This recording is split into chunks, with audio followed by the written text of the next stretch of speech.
मूकं करोति वाचालं पंगुं लंघयते गिरिं यत्कृपातमहं वन्दे परमानन्दमाधवम्। नताययोः श्रीपतितां समीयुः कदाचिदप्याशु दरिद्रवर्याः मूकश्च वाचस्पतितां हिताभ्यां नमो नमः श्री गुरुपादुकाभ्यां नमो नमः श्री गुरुपादुकाभ्यां। समागत बंधुओं, भगवान की महती अनुकंपा से आज सप्तम दिवस में अध्यात्म सत्र की चर्चा करने के लिए उपस्थित हो रहे हैं। कल के दिव्य प्रसंग में हम लोगों ने ये जानने का प्रयास किया कि किस प्रकार से व्यक्ति माया जाल में लोग फंसाते हैं और माया जाल से कैसे बचा जा सकता है। यमराज जी महाराज भी नचिकेता जी महाराज को संसार के माया जाल में फंसाने का प्रयास कर रहे थे, परंतु असफल रहे। उन्होंने यमराज जी महाराज की बातों को सुना ही नहीं, चूंकि उनके अंदर का जो धैर्य था, जो सच्ची लगन थी, जो कर्तव्य निष्ठा थी, शास्त्रों के प्रति जो अगाध प्रेम था, अपनी परंपरा के प्रति जो अनुराग था, उसका परिणाम ये हुआ कि अनेकों प्रकार के उपहारों को प्रदान करने के बाद भी नचिकेता जी महाराज ने उन सब उपहारों को स्वीकार नहीं किया और उपहारों को स्वीकार न करके एक से बढ़कर एक परीक्षा में उत्तीर्ण होते चले गए। कहा, अनेकों प्रकार की परीक्षाएं यमराज जी महाराज ने कल ली थी, भोगों को सामने रख दिया। वैराग्य शतक में कहा कि मैं तो राजा होकर के भी भोगों में लिप्त रहा, भोगों में लगा रहा। जिस समय मैं राजा था उस समय ये विचार करता था कि मैं भोगों को भोग रहा हूं, मैं भोगों का उपसेवन कर रहा हूं, पर आज मैं देखता हूं कि भोगों ने ही मुझको भोग लिया है। भोगों को मैं नहीं भोग पाया, अभी तो क्या हुआ, बोले भोगों ने मुझको भोग लिया। अब ये जो शरीर बचा है, ये शरीर भोगने के योग्य ही नहीं रहा। इसकी जितनी सामर्थ्यता थी, पूरी सामर्थ्यता समाप्त हो गई। 5 चीजें शरीर के अंदर भोगने की हुआ करती हैं: शब्द, स्पर्श, रूप, रस, गंध। शब्द के द्वारा, रूप के द्वारा, रस के द्वारा और गंध के द्वारा हम भोगों को भोगते हैं। शब्द मने शब्द ब्रह्म कर्णों के माध्यम से जिन बातों को नहीं सुनना चाहिए, व्यर्थ की गप हम लोग लगाने लग जाते हैं। परंतु जब उपनिषद की चर्चा आती है, शास्त्रीय चर्चा जहाँ पर आती है, वहाँ पर हमको नींद आने लग जाती है। वहाँ पर हमारा मन शास्त्रीय चर्चा में नहीं लगता। इसका मतलब है हमने व्यर्थ की बातों को सुन करके अपने कर्णेंद्रिय को इतना विवश कर लिया है कि चर्चाओं को सुन करके सांसारिक रूपों को देख करके, लावण्य को देख करके रस का अनुभव करते हुए, रस की प्रतीति करते हुए, आघ्राण शक्ति के द्वारा सूंघते हुए, यदि इनके अंदर शक्ति होती तो भोग हमें बलवान बना देते, परंतु भोग हमको बलवान नहीं बना रहे हैं।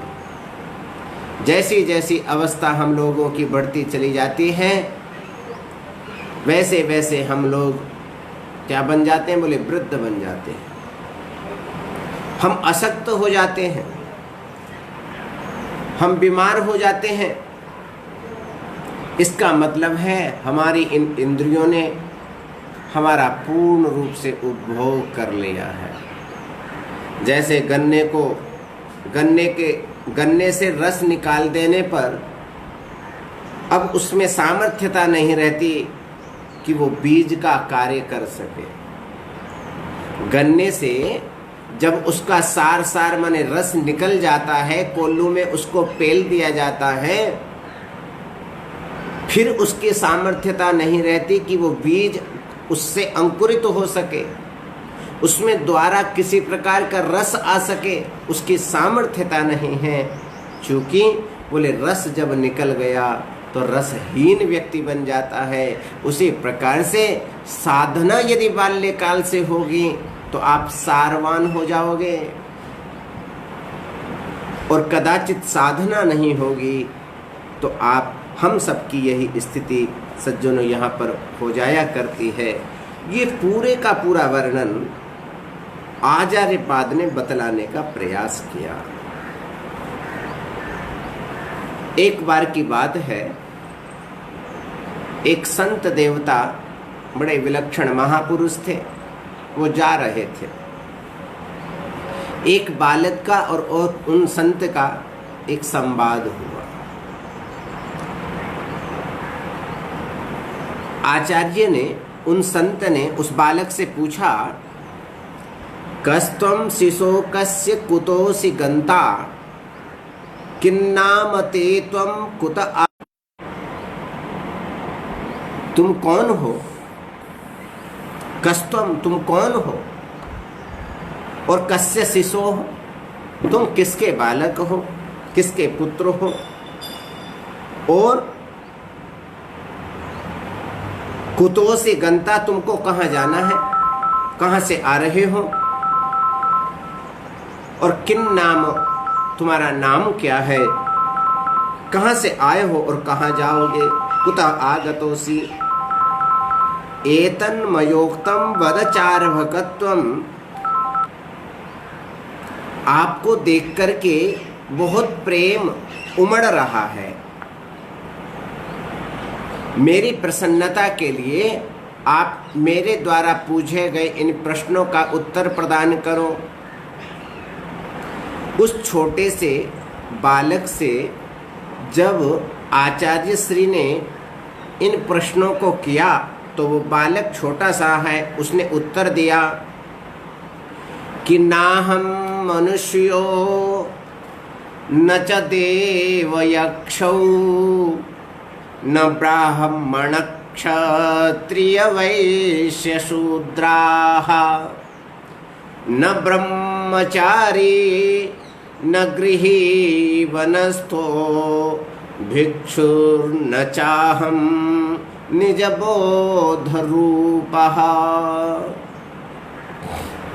नाहं मनुष्यः न च देव यक्षः। अरे प्रभु, मैं स्थूल शरीर भी नहीं हूं, मैं सूक्ष्म शरीर भी नहीं हूं, मैं कारण शरीर भी नहीं हूं। बोले फिर? बोले ब्राह्मण क्षत्रिय वैश्य शूद्र भी मैं नहीं हूं, न देव यक्ष, मैं न देवता हूं, मैं न यक्ष हूं। और इतना ही नहीं, बोले नाहं मनुष्यः, मैं मनुष्य भी नहीं हूं। फिर तुम क्या हो भाई? कहा भिक्षुर न चाहम निज बोध रूपः, मैं इनमें से कुछ नहीं हूं, मैं सबसे अतिरिक्त होकर के एकमात्र क्या हूं? बोले चिन्ह मात्र स्वरूप हूं।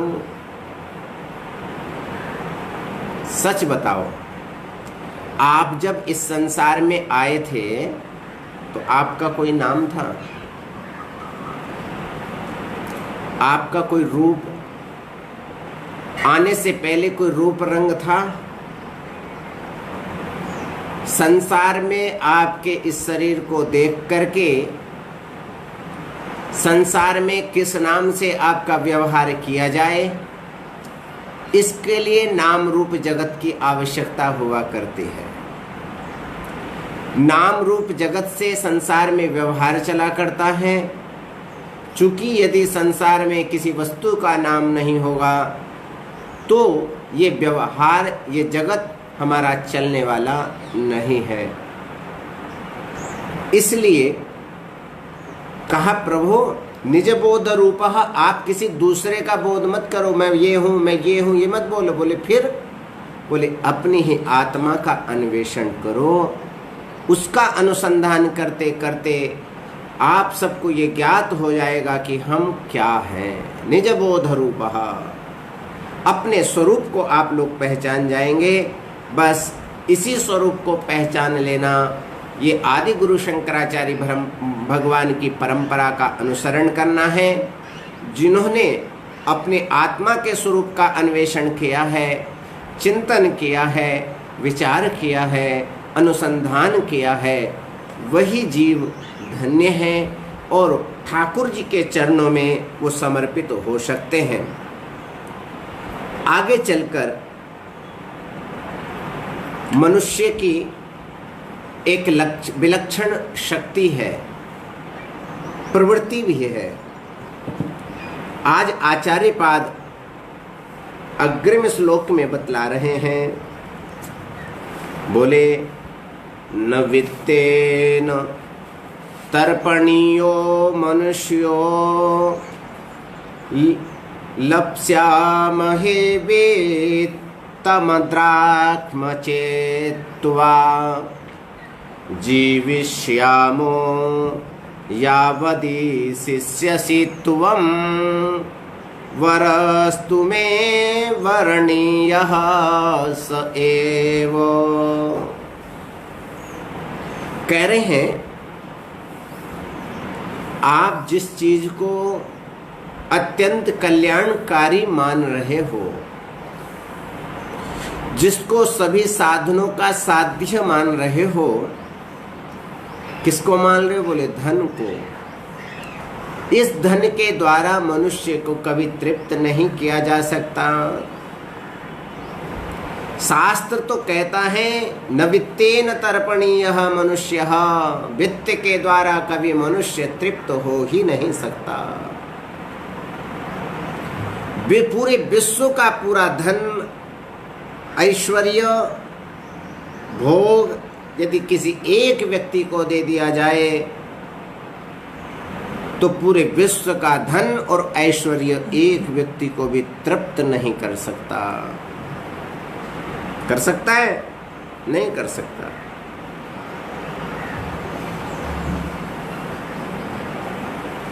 एक महापुरुष थे,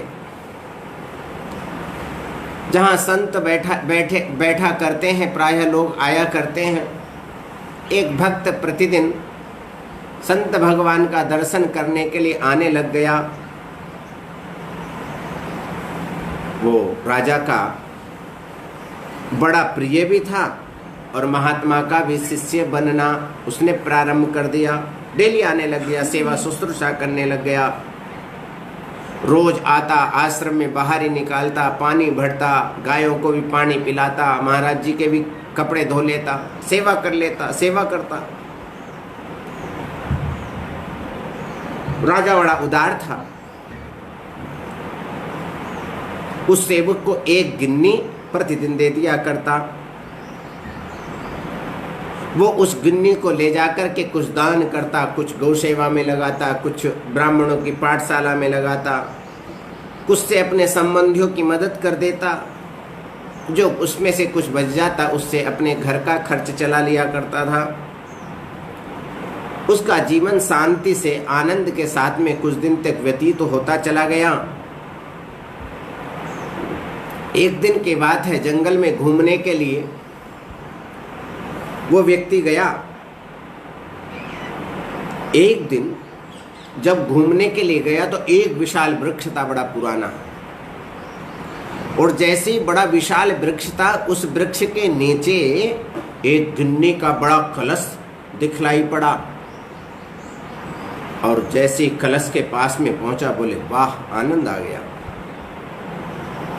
वो कलश पूरा भरा हुआ नहीं था गिन्नी से, वो आधा से ज्यादा था।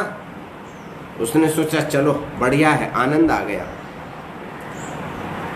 वो व्यक्ति उस कलश को उठा करके अपने घर लेकर के आ गया और घर में ला करके उसको अपने पूजा स्थान में रख दिया। विचार करना प्रारंभ कर दिया, अरे अब तो आधा कलश से ज़्यादा तो कलश है ही है, अब इसको भरने का प्रयास करना चाहिए। कलश भर जाएगा तो फिर मैं जैसा चाहूँगा वैसा कर सकूँगा, खूब दान करूँगा, खूब सेवा शुश्रूषा करूँगा। राजा के पास प्रतिदिन जाता है, राजा पुनः एक गिन्नी दे देते हैं, परंतु आज उसके चेहरे पर प्रसन्नता दिखलाई नहीं पड़ती है। गिन्नी लेता है, लेकर के आता है, अब न जो दान करता था दान करना बंद कर दिया, ब्राह्मणों को देना बंद कर दिया, अपने सगे संबंधियों की सेवा करना बंद कर दिया, घर का खर्चा भी उस गिन्नी से नहीं चलाता है। तो जब खर्चा नहीं चलेगा तो लोगों की स्थिति कैसी होगी? बोले फिर क्या करता है गिन्नी का? बोले गिन्नी को चुपचाप लेकर के राजा से आता है और उस कलश में डाल देता है। उसकी स्थिति बदल गई। स्थिति बदली। एक दिन राजा ने अपने भक्त को, अपने शिष्य को उदासीन देख करके कारण पूछा, अरे भाई सेवक एक बात बता, तेरा चेहरा उदास बहुत रहता है, क्या कारण है? क्या बात है? एक गिन्नी में तेरा काम नहीं चलता है क्या? यदि एक में काम न चलता हो तो तेरे को 2 गिन्नी हम दे देंगे। बोले नहीं प्रभु, बात ये नहीं है। बोले फिर बात क्या है? बोले बात ये है, बोले कहीं तेरे को ऐसा तो नहीं कि कहीं धन मिल गया हो और वो घड़ा तूने ला करके अपने घर में रख लिया हो? बोले हाँ यही बात है। बोले भाई यदि तुझको पहले जैसा रहना है, सुखी शांति बनना है, तो तू उस घड़े को जहां से उठा करके लेकर के आया है उसी स्थान पे रख करके आ जा। सेवक गया, घर से उस घड़े को निकाला और निकाल करके वहीं पर फेंक करके आ गया। बोले ऐसी गिन्नी हमको नहीं चाहिए। अर्थात कहने का मतलब है, आप सोचते हो कि धन से हमारा घर भरेगा, भंडार हमारा धन से भरेगा, आप उससे कितना ही ऐश्वर्य धन की प्राप्ति व्यक्ति को हो जाए, परंतु जब तक मन में संतोष नहीं होगा, जब तक बेड़ा पार हम लोगों का होने वाला नहीं है। कहाँ तो वह राज सेवक एक गिन्नी से अपने पूरे परिवार का पालन पोषण करता हुआ दान भी कर दिया करता था, और जिस दिन से उसके घर में धन का भंडार भरा उस दिन से उसने दानादि क्रिया भी निवृत्त कर दी और अशांत रहने लग गया।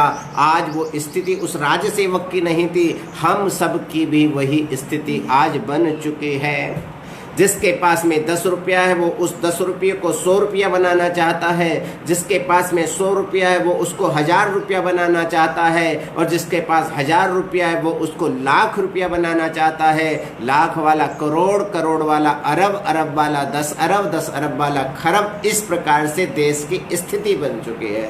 परंतु किसी से पूछो भैया सुखी हो? बोले ना जी सुखी तो नहीं। भैया सुखी कैसे रहोगे? क्योंकि आप अपना दिल और दिमाग केवल उस घड़े को भरने के लिए लगाते हो।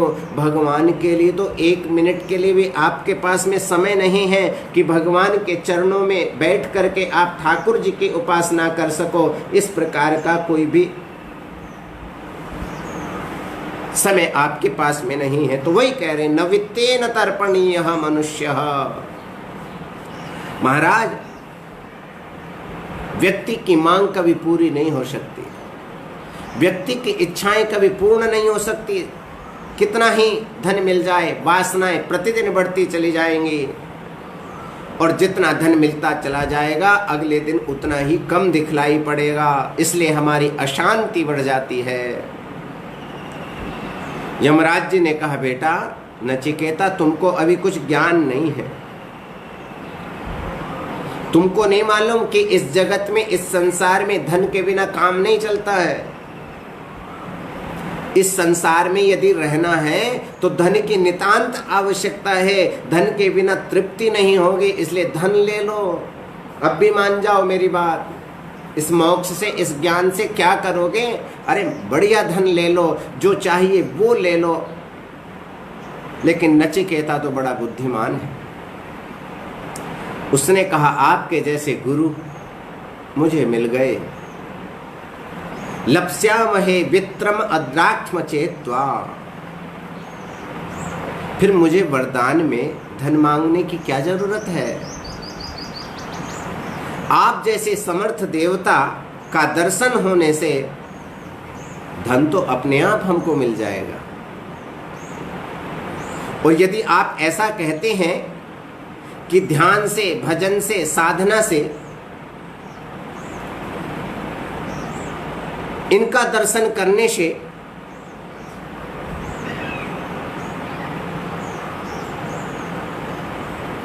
स्वस्थ शरीर चाहिए, निरोगी काया चाहिए, वो मांग लो, तो उसकी भी हमको कोई जरूरत नहीं। बोले फिर क्यों? बोले जब तक आप यमराज के पद पर आसीन हैं तब तक किसी की हिम्मत मुझको मारने की तो होगी नहीं, और उतने काल तक तो मैं क्या करूंगा? बोले जीविष्यामः यावत् त्वम् ईशिष्यसि। जब तक तो मैं जीऊंगा ही जीऊंगा, ये तो सुनिश्चित है, कोई मेरे को मार नहीं सकता। लेकिन मुझको यदि वरदान आप देना चाहते हैं तो ये संसार का वरदान नहीं चाहिए, अपितु आत्मज्ञान का वरदान चाहिए। आप आत्मज्ञान को प्रदान करके मेरे को संतुष्ट कीजिए, मेरे को प्रसन्न कीजिए, मेरे ऊपर कृपा बरसाइए। इसके भिन्न वरस तुम्हें वर्णीयः स एव। इसके अतिरिक्त प्रभो मेरे को कुछ प्रदान करने की जरूरत नहीं है, चूंकि आत्म कल्याण से बढ़कर के आत्मा के विषय के अतिरिक्त इस संसार में कोई वस्तु मेरे को अच्छी दिखलाई ही नहीं पड़ती। इसलिए जगत का कोई पदार्थ मुझको प्रदान आप मत कीजिए।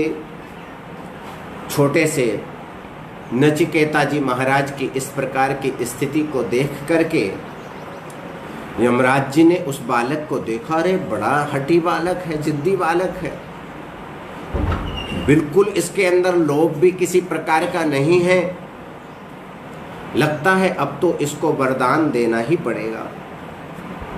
लेकिन सोचा चलो एक परीक्षा और ले देते हैं,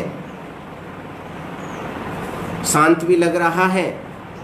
लेकिन महाराज नचिकेता ने फिर कहा, तो अजीयतामं ऋतानाम उपेत्य जीर्यन्मर्त्यः क्वधः स्थः प्रजानन्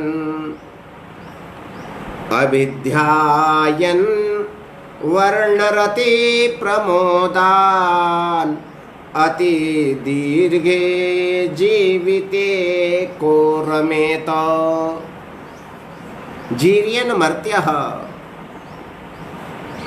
गुरुजी एक बात बताएं। बोले मनुष्य का जो शरीर है वो निरंतर किसमें?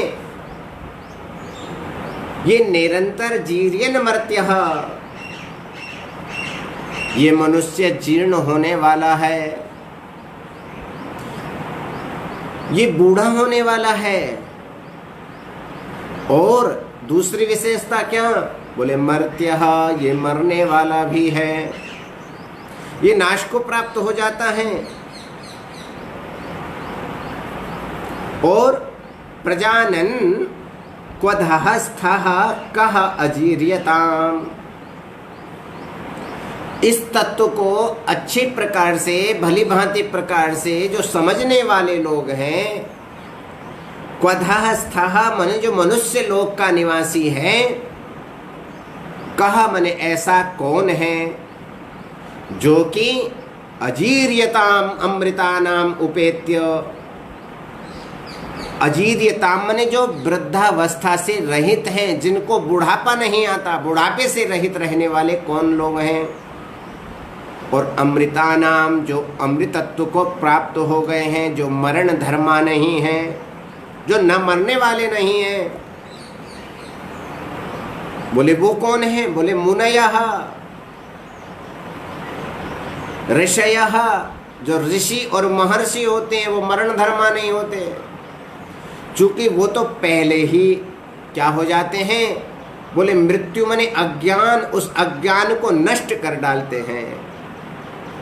तो उनके जीवन में मृत्यु का आना कोई बड़ी बात नहीं है, क्योंकि वो मृत्यु के ऊपर पग रख करके ही यात्रा अपनी कर रहे हैं, जी रहे हैं। वो तो हमेशा ज्ञान के आनंद में परमानंद का अनुभव करते रहते हैं, उस परमानंद की अनुभूति करते रहते हैं। ऐसे विलक्षण आप जैसे तत्ववेत्ता महापुरुषों का दर्शन करके, उपेत्य मने संग पा करके, वर्ण रति प्रमोदान अविध्यायन अति दीर्घे जीविते रमेत, ऐसे आप जैसे तत्वज्ञ महापुरुषों का दर्शन करके वर्ण रति प्रमोदान, जो आमोद प्रमोद का, आपके सौंदर्य का, क्रीड़ा का अर्थात चिंतन करते हुए, स्त्रियों का चिंतन करते हुए, अविध्यायन माने उनका जो बार बार चिंतन करता है, अविध्यायन बारंबारम, स्मारम स्मारम, बार बार चिंतन करता हुआ, अति दीर्घे माने बहुत समय तक, जीवित रहने में, जीविते माने जीवित रहने पर, रमेत माने ऐसा कौन होगा जो उनसे प्रेम करेगा, जीवित रहने में जो आनंद मानेगा, ऐसा कोई साधक तो नहीं हो सकता। साधना करने वाला व्यक्ति तो ऐसा नहीं हो सकता। जिसका शरीर वासना में लिप्त हो चुका है, वो इन सब चीजों का गुणानुवाद करते हुए, चिंतन करते हुए पूरे का पूरा जीवन इसी में निकाल दिया करता है। इसलिए आदि गुरु शंकराचार्य भगवान ने हम सबको ये शिक्षा प्रदान करी है कि आप लोग वर्णरति प्रमोदान अविद्यायन, इन सब चीजों से अर्थात सौंदर्य क्रीड़ा और आमोद प्रमोद की क्रियाओं से बच करके भगवान के लिए कुछ अलग से चिंतन आप करें, उनके चरित्रों का गुणानुवाद करें, उनकी लीलाओं का गुणानुवाद करें, उनके नाम का उच्चारण करके अपना बेड़ा पार करें। ऐसी प्रत्येक क्रिया को, किसी भी क्रिया को यदि हम जीवन में उतार लेते हैं तो भगवान के दिव्य धाम तक हम लोग पहुंचने के अधिकारी हो जाते हैं। तो कहा अर्थात भाई इस संसार के अंदर जो भौतिक पदार्थ हैं वो भौतिक पदार्थ हम लोगों का कल्याण नहीं कर सकते, इसलिए हम लोगों को अजेर्यता नाम ऋता नाम उपेत्य की व्याख्या आचार्य पाद ने यहाँ पर उपस्थित करी। यमराज जी ने देखा अभी भी बालक बड़ा विचित्र है, अभी भी किसी प्रकार से ये डर अपने माया मोह के जंजाल में आ नहीं रहा है। विचार करने लग गए क्या करना चाहिए। मन जो है वो जगत माने संसार को पकड़ने का प्रयास करता है, परंतु हमारे परम गुरुदेव धर्म सम्राट पूज्य श्री करपात्री जी महाराज बाल्यकाल से ही विरक्त महापुरुष थे। वो संसार को छोड़ करके बाहर चले जाया करते थे, भग जाया करते थे। साधु संत महापुरुषों का अनुगमन करते हुए गुणानुवाद भगवान का किया करते थे, परंतु उनके माता पिता उनको बार बार पकड़ करके लेकर के आए और फिर घर में बांध दें। एक बार हुआ, 2 बार हुआ, 3 बार हुआ। स्वामी जी महाराज परेशान हो गए, बोले अच्छे ये तो घर वाले हुए। उसके बाद में ऐसे निकले कि पुनः उन्होंने इस प्रकार का गुणानुवाद ही नहीं किया। गुणानुवाद पहले भी नहीं करते थे, परंतु सदा सर्वदा के लिए फिर विरक्त होकर के देश की सेवा शुश्रूषा उन्होंने करी। उसी का प्रभाव आज भी संसार के अंदर दिखलाई पड़ता है। तो नचिकेता जी महाराज ने के अंदर तो एक ही बात है, जैसे बालक अपनी हट कर लेता है, जब तक उसकी वह इच्छा पूर्ण नहीं हो जाती वो हट के कारण से आपसे रुष्ट बना रहता है, नाराज रहता है। उसी प्रकार से नचिकेता जी महाराज नाराज तो नहीं हैं, परंतु उन्होंने भी एक ही हट कर रखी, बोले आत्मचिंतन का गुणानुवाद केवल मेरे को चाहिए, कीजिए, मेरे ऊपर कृपा बरसाइए। ये जो संसार की चीजें हैं, ये संसार की चीजें तो अपने आप प्राप्त हो सकती हैं। यस्मिन् इदं विचिकित्सन्ति मृत्यो यत्साम्पराये महति ब्रूहि नस्तत् योऽयं वरो गूढमनुप्रविष्टो नान्यं तस्मान्नचिकेता वृणीते। यस्मिन् इदं विचिकित्सन्ति मृत्यः मृत्युः। प्रभु एक बात बताओ, हे यमराज, यस्मिन मने जिस महति सांपराये, आप एक बात बताओ कि इस संसार में परलोक नाम की वस्तु है क्या? नहीं। ये संसार तो हमको दिखलाई पड़ ही रहा है, परंतु इस संसार के अतिरिक्त भी कोई दूसरा लोक है क्या? नहीं। दूसरी कोई सत्ता है कि नहीं? अथवा ये कहिए आश्चर्य महान है कि इस आत्मज्ञान के विषय में इदम विचिकित्सन्ति मने ऐसी लोग बहुधा आशंका करते हैं कि आत्मा के मरने के बाद, आत्मा मरने के बाद रहता है कि नहीं रहता है। कहीं ऐसा तो नहीं कि व्यक्ति को जब जलाया जाता है तो आत्मा भी उसी के साथ जल जाती है। यत् तन्नः ब्रूहि, उसमें से जो उचित निर्णय है वो आप हमको बतलाने का कष्ट कीजिए। ब्रूहि, आप उच्चताम बतलाइए। यह अयम, जो यह गूढ़म अनुप्रविष्टः वरः, जो यह अत्यंत गूढ़ तत्व को, गांभीर्य को, गंभीरता को प्राप्त हो गया, ऐसा जो सुवर है, अच्छा आशीष है, तस्मात् अन्यम नचिकेताः न वृणीते, इसके अतिरिक्त अन्यम मने दूसरा कोई वर नचिकेता न वृणीते, नचिकेता जी महाराज नहीं चाहता। इस संसार में वो क्या चाहते हैं? वो चाहते हैं कि केवल हमको आत्म तत्व का उपदेश आप करें, इसके अतिरिक्त जो कुछ आप देना चाहते हैं उसको आप अपने ही पास में रखें। भागवत जी में एक बड़ा अच्छा संवाद आता है। बड़े बड़े ज्ञानी लोग, बड़े बड़े तत्वदर्शी लोग, बड़े बड़े भागवत लोग, परम भागवत निमज्जन करने वाले महापुरुष भी नव योगेश्वर संवाद के क्रम में एक भक्त का लक्षण स्पष्ट करते हैं। उन्होंने कहा, त्रिभुवन विभव हेतवे अपि अकुंठ स्मृति। भक्त कौन है?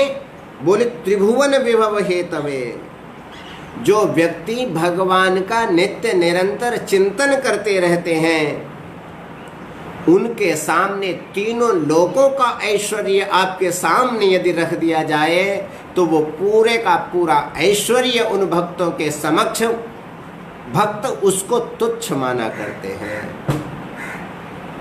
वो थोड़ी देर भी चिंतन छोड़ करके उस समग्र ऐश्वर्य के ऊपर, समग्र धन के ऊपर भक्त लोग ध्यान नहीं देते। वो एक क्षण के लिए भी उनका चिंतन ऐसा नहीं रहता कि हमको संसार की ये समग्र संपत्ति हमको चाहिए। बोले इसमें भी कोई प्रमाण है? बोले हाँ प्रमाण है। बोले जब राजर्षि परीक्षित जी महाराज सब कुछ छोड़ करके गंगा जी के पावन तट पर शुक तीर्थ में उपस्थित हो गए, तो शुक तीर्थ में पहुंच करके कुशा के आसन पर गंगा जी की पावन तलहटी में एकदम किनारे जब वहां प्रवृत्त हुए, तो देवता समागमन, देवताओं ने भी आना प्रारंभ कर दिया। देवताओं का भी महाराज झुंड बन गया। वे सुखदेव जी महाराज से बोले, प्रभु एक बात बताइए, इस राजा को क्या बोले मृत्यु का भय है? बोले हाँ। बोले इसके मृत्यु के भय को तो हम बिना आपकी कथा का पान कराए इसको भय निवृत्त करवा देंगे। बोले भाई आप कैसे कराओगे? बोले हम इसको अमृत का पान करा देंगे। हम क्या कराएंगे इसको? हम इसको अमृत का पान करा देंगे। और ये जो भागवत की कथा का अमृत पान आप इसको करा रहे हो, ये भागवत की विलक्षण अमृत का प्रवाह, अमृत का पान आप हम लोगों को करा दीजिए। सुखदेव जी महाराज ने उन सब देवताओं को डांटा और कहा ये सत्संग की बात है, यहाँ किसी प्रकार के व्यापार की बात तो है ही नहीं। क्व सुधा क्व कथा लोके क्व काचः क्व मणिर महान। सज्जनों, कहने का मतलब है जो राग रसिक भक्त हुआ करते हैं, जो भगवान का नित्य निरंतर चिंतन करते रहते हैं, उनके सामने आप कुछ भी लेकर के आ जाओ, उनको आपसे कुछ नहीं चाहिए। नचिकेता जी महाराज ने कहा, प्रभु कितने बड़े बड़े आप ऐश्वर्यों का लोभन आप मेरे को दे दे, परंतु मेरे हृदय में एक ही बात बैठी हुई है, मैं एक ही वरदान आपसे चाहता हूं, दूसरी कोई चीज नहीं चाहता। उसका नाम है आत्मनि ज्ञायते इति आत्मज्ञान। जो आपकी अपनी ही आत्मा में जिस शक्ति का संचार होता है, वह आत्मज्ञान केवल आप मेरे को दीजिए। न अन्यम वरः नचिकेता वृणीते, मैं और कुछ आपसे नहीं चाहता। वही ज्ञान का सज्जनों अधिकारी है। वेदांत शास्त्र में 4 चीजें प्रायः किसी भी ग्रंथ के अंतर्गत हुआ करती हैं, जिसको साधन चतुष्टय कहा जाता है। इस पहले साधन का नाम है विवेक। विविच्यते इति विवेकः। जो विवेचन जिसके अंदर किया जाता है, व्यक्ति ये विचार करता है कि हमको क्या चाहिए। जिसको सुख और शांति चाहिए, तो सुख और शांति को देने वाला यह जगत नहीं हो सकता। सुख शांति को देने वाले ये माया नहीं हो सकती, क्योंकि माया के पास में सुख और शांति दूर दूर तक नहीं है। और जिसको हमने सुख और शांति का साधन मान लिया है, ये तो जैसे काया की छाया, आप काया की छाया को पकड़ने की सामर्थ्यता मनुष्य की नहीं है, उसी प्रकार से इस जगत की भी ये सामर्थ्यता नहीं है कि आपके जीवन में आत्यंतिक सुख और आत्यंतिक शांति प्रदान कर सके। बोले ये सामर्थ्यता किसमें है? बोले आ जाओ शंकराचार्य भगवान के पास में और उनका सूत्र जीवन में उतारो। वो सूत्र है ब्रह्म सत्यम जगन मिथ्या जीवो ब्रह्मैव ना परः। ब्रह्म ही सत्य है, इसके अतिरिक्त सब केवल माया है। जीव ब्रह्म बनने के लिए, शिव बनने के लिए इस संसार में अवतरित हुआ है, आया है। यदि हमको अपने जीवन में शिवत्व चाहिए, परम सुख और परम शांति चाहिए, तो निश्चित रूप से आज नहीं तो कल आपको इस दिशा में बढ़ने का प्रयास करना ही करना पड़ेगा।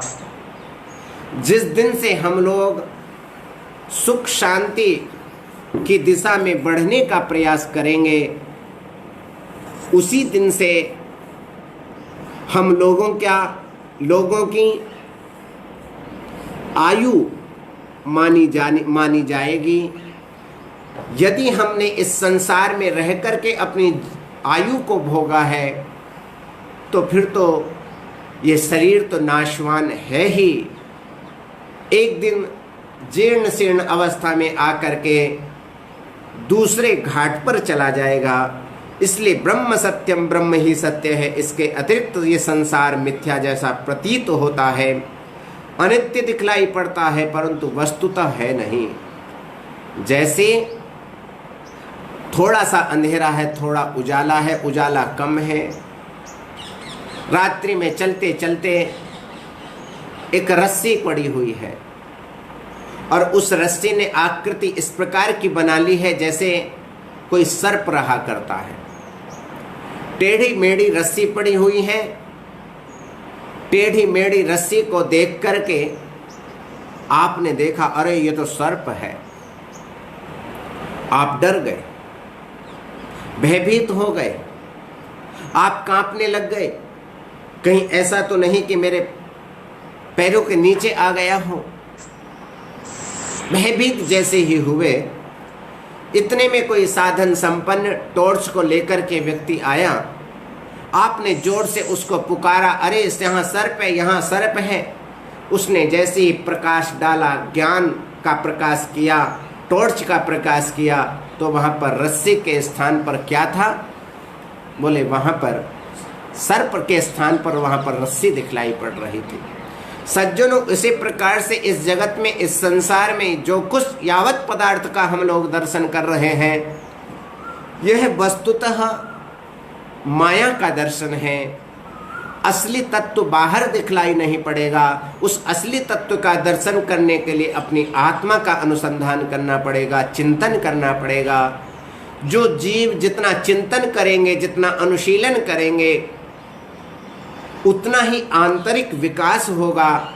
और आंतरिक विकास के साथ साथ में हमारे अंतःकरण का जो ज्ञान है, वह ज्ञान स्फुटित होगा। उसी ज्ञान को स्फुटित करने के लिए शास्त्र कहते हैं योग को जीवन में उतारो। क्योंकि जब तक योग को जीवन में नहीं उतारोगे, तब तक हम लोगों की चित्त की वृत्तियों का निरोध नहीं हो सकता।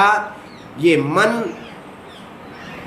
मनमानी ढंग से नहीं तो हमको आचरण कराएगा। और इन सब पर अंकुश बनाने के लिए योग एक सहारा है। योग का हम लोग अवलंबन करें, शास्त्रीय पद्धति को हम लोग जीवन में उतारें और उसको ढूंढने का अन्वेषण करें। तब ये संसार और ये ब्रह्म हमारे दृष्टि में समझ में आएगा कि ये संसार क्या है, और जिसको हम सत्य मान ही नहीं रहे थे, और वो सत्य वस्तु क्या है। जो सत्य वस्तु है, आप मानो चाहे न मानो, उसी को तो ब्रह्म कहा जाता है। वो ब्रह्म की प्राप्ति पूर्ण रूप से वैराग्य से प्राप्त हुआ करती है। और वैराग्य जीवन में उतरे, उसके लिए साधु संत के, महापुरुषों के सत्संग की आवश्यकता होती है। वो सत्संग जिस क्षण हमारे जीवन में उतरने लग जाएगा, जब एक आप लोग एकांत अवस्था में बैठ करके महापुरुष के द्वारा, साधु संतों के द्वारा ऋषियों की वाणी का गुणानुवाद अकेले में करोगे, और अकेले में करते करते जब गंगा और यमुना आपके शरीर से निःसृत होने लग जाएगी, तब विचार शरीर पुलकित है, हमारा शरीर आनंदित है। वो गंगा यमुना कोई दूसरी गंगा यमुना नहीं है। उस गंगा यमुना को लाने के लिए आपको न गोमुख जाना पड़ेगा, न यमुनोत्री जाना पड़ेगा, अपितु भावों में डूब करके वो शरीर आपके हृदय से निकल करके और आपके पूरे मस्तिष्क का शोधन करती हुई गंगा यमुना आपके दोनों नेत्रों के माध्यम से, जब गंगा और यमुना निःसृत होने लग जाएंगी, प्रवाहित होने लग जाएंगे, तब विचार करना कि अब हम आत्मा का अनुसंधान कर रहे हैं, तब वैराग्य की प्राप्ति होगी, तब भक्ति का आवेश हमारे जीवन में होगा। यही बात शास्त्र बतला रहे हैं कि जरयन्ति तेजः, जगत के सभी भोग वो क्या करते हैं, बोले इंद्रियों के तेज को क्षीण कर दिया करते हैं। जरयन्ति, समाप्त किया कर दिया करते हैं। इनसे कोई लाभ नहीं है। भोगों से न तो वैराग्य की प्राप्ति होती है, एक भी चीज ऐसी संसार में नहीं दिखलाई पड़ती जो भोगों से हम लोगों को प्राप्त हो सकती हो। तो सज्जनों, भोग की विधा अलग है, योग की विधा अलग है। ये विधा योग की विधा है और योग ही परमपिता परमात्मा का मिलन करवाता है। जीवात्मा और परमात्मा का मिलन की प्रक्रिया ही योग के द्वारा संभव है, भोग के द्वारा संभव नहीं है। इसलिए योग को जीवन में उतारते हुए अपनी आत्मा का अनुसंधान करें, अपनी आत्मा का चिंतन करें, वो कहाँ रहती है, कैसे रहती है, कैसे प्राप्त हो सकती है। जो ऐसे संसार से अभी हम संसार को देख रहे हैं, जब इसी संसार को हम अपने अंदर देखना प्रारंभ कर देंगे, तब ये कक्षा हमारी वस्तुतः प्रारंभ होगी। आइए इधर हमारा आज उपनिषद में प्रथम अध्याय में प्रथम वल्ली भी समाप्त होती है।